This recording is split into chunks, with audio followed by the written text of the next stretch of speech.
Okay, gandang umaga po sa inyo lahat. Again, this is Dong at ako po ay magdi-discuss ngayon ng resulta ng senatorial election 2025 in connection doon po sa darating na impeachment ng Vice President Sara Duterte. Okay? So, as we all know na magsisimula na po ang impeachment niya sa July pagka natapos na po ang eleksyon at nanumpa na po ang mga bagong senador na boboto natin. Pero maganda po malaman natin ang impeachment, no, yung mananalong senador na 12 at doon sa mamaiiwan 12 at kung ilan po ang posibleng maging boto ng ating ng mga senador laban kay Vice President Sara para siya ma-impeach or pabor doon sa kanyang pag-dismiss o pagbasura ng impeachment. So, bago natin simulan yung pagbilang na yan, kailangan muna nating malaman ano ba ang nilalaman ng konstitusyon dito sa impeachment. No? So, nakasaad po dito sa ng 1997 Constitution, no? Pag ito pa ibabasahin natin, no? Sabi rito, the Senate shall have the sole power to try and decide all cases of impeachment. When sitting for the purpose, the Senate shall be on oath or affirmation when the President of the Republic of the Philippines is on trial, okay? At may nakalagay pa rito na no person shall be convicted without the concurrence of 2/3 vote of all the members of the Senate. So pag bibilangin po natin ang komposisyon ng Senado, dito po ay meron tayong 24 senators, okay? 12 papasok at 12 may iwan, okay? So, sa tinatawag nating 2/3 of all the members of Senate, ito po ay makahulugang 16 po ang kailangang bumoto ng in favor of the impeachment at kalaunan matatanggal po sa posisyon si Vice President. At para naman ma-counter mo tong 2/3 vote, ay kailangan po ni Vice President Sara ng at least 9 senators, no? So, pag nagkaroon po siya ng 9 senators na boboto sa kanya pabor, no, sa pagbasura ng impeachment sa kanya, hindi na siya may impeach. At tandaan nyo, pag ikaw ay na-impeach bilang isang impeachable officer, meron tayong tinatawag na, babasahin po natin sa Konstitusyon, judgment in cases of impeachment shall not extend further than removal from office and, ito mabigat, disqualification to hold any office under the Republic of the Philippines. At pwede rin siya ma-prosecute. So, meaning, pag ikaw ay na-impeach, hindi na po makakatakbo ng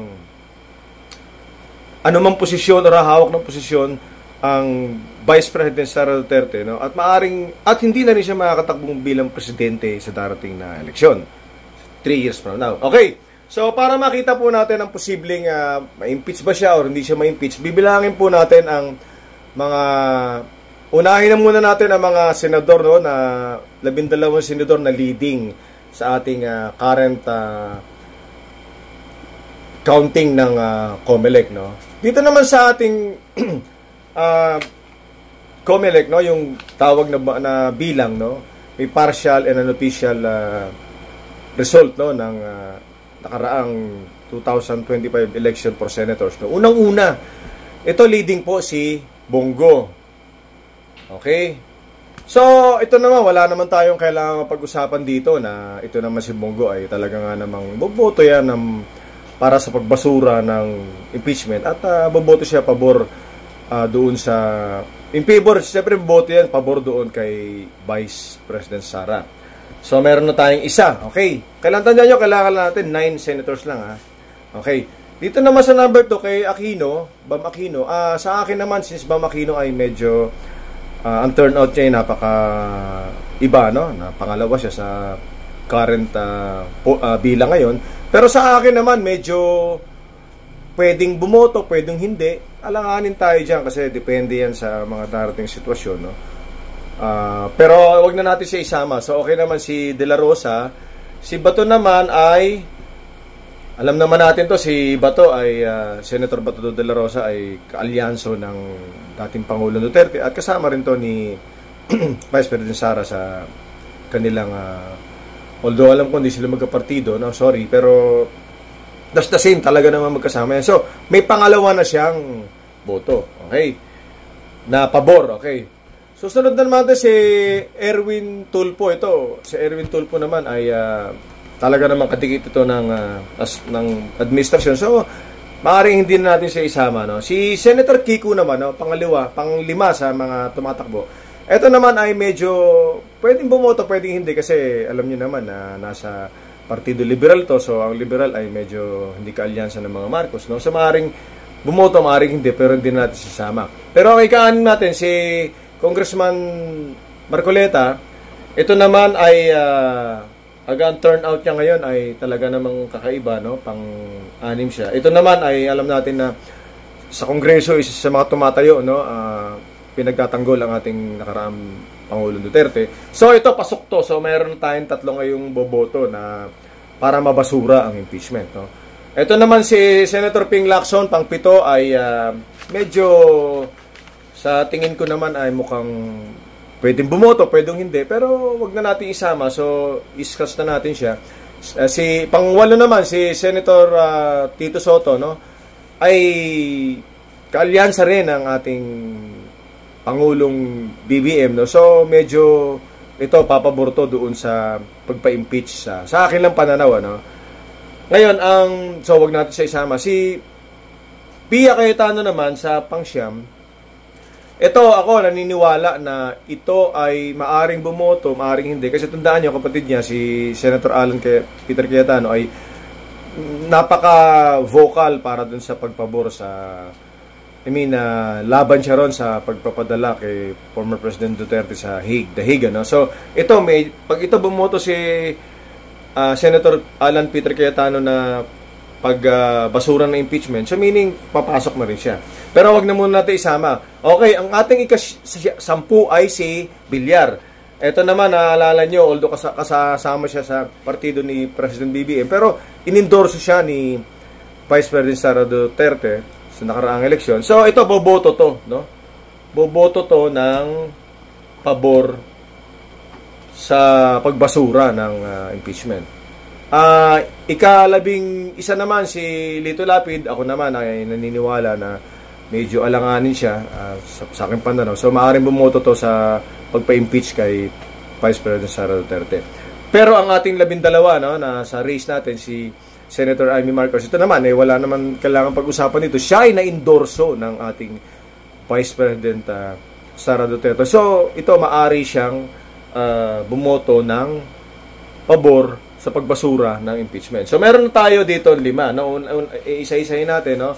Bongo, Bato de la Rosa, ito namang si Marcoleta, Villar at Marcos. Okay. So kung 5 dito ang sa mga papasok na senador, kailangan lang natin ng 4 na senador sa current, no, na 12. So kung tayo ay titingin dito sa current na naiwang 12 senador, no? Unahin na natin si si Rapi Tulfo. Okay, sa akin si Rapi Tulfo, medyo alam naman natin na although may pangalan sarili ang Tulfo, may sariling brand yan, pero sumatotal ka-alliance to ng ating current administration, hindi natin sasama. So si Alan Peter Cayetano, ito, very very vocal siya. So meron tayong pang-6, papasok natin siya rito. So 6 na po ito. Ngayon, ito naman si Joel Villanueva, independiente siya. Although medyo lalaro po ito siguro sa aking pananaw. So maaaring hindi siya sumama maaaring bumoto siya in favor ng impeach, no? Loren Legarda naman po ay medyo maaaring bumoto, maaaring hindi na rin natin siya sasama, no? At ito naman si Senate President Escudero, since ka-alyansa at siya nabibilang din sa identified sa ating Pangulo, maaaring ito ay bumoto pabor sa pag-impeach, no, kay Vice President Sara Duterte. Ngayon, si JB naman, no, Senator JB, ako ito, sa tingin ko po, maaaring bumoto to, no, na pabor, maaari ding hindi. At pwede na, ang susunod naman, si Risa Ontiveros, ito naman, alam niyo namang hindi siya pabor sa mga Dutertes, no? Halata naman. At maaaring hindi siya bumoto. At ang susunod po, si Robin Padilla. Si Robin Padilla naman po, ako sigurado ako na identified siya sa Duterte. So maaaring bumoto to para mabasura ang impeachment kay Vice President. So meron na tayong 7. So nangangailangan na lang po tayo ng 2 rito, no? So si Senator Mig Zubiri, medyo ito sa aking pananaw, ito ay maaring bumoto, no, ng pabor sa pagbasura. So meron na tayong 8 at ito si Senator Mark Villar, ito naman ay identified dyan sa Duterte dahil sa kanyang kapatid. So ito meron na tayong 9 na maaaring bumoto. At pinakahuli, meron pa pala si Senator Gatchalian. Sa akin naman si Senator Gatchalian maaaring bumoto, maaaring hindi. So wag na nating isama siya rito. Pero ang huling-huli natin si Senator Jinggoy Estrada, bagamat identified siya rin kay President Bongbong Marcos, pero medyo nakita ko nung nakaraang investigation sa Senado, siya ay kumikiling at hindi siya pabor doon sa pagpadala kay former President Duterte sa dahig at naaalala niya ang kanyang ama sa nangyari. So ito medyo maliwanag to. So meron na tayo ngayong 10. Okay. So pagbabalikan natin sa unang bilangan, ang nakita natin 5 maaaring bumoto para sa pagbasura ng impeachment ay si Senator Bongo, Bato de la Rosa, Marcoleta, Villar at Marcos. So 5 to. Kumpleto na tayo, no?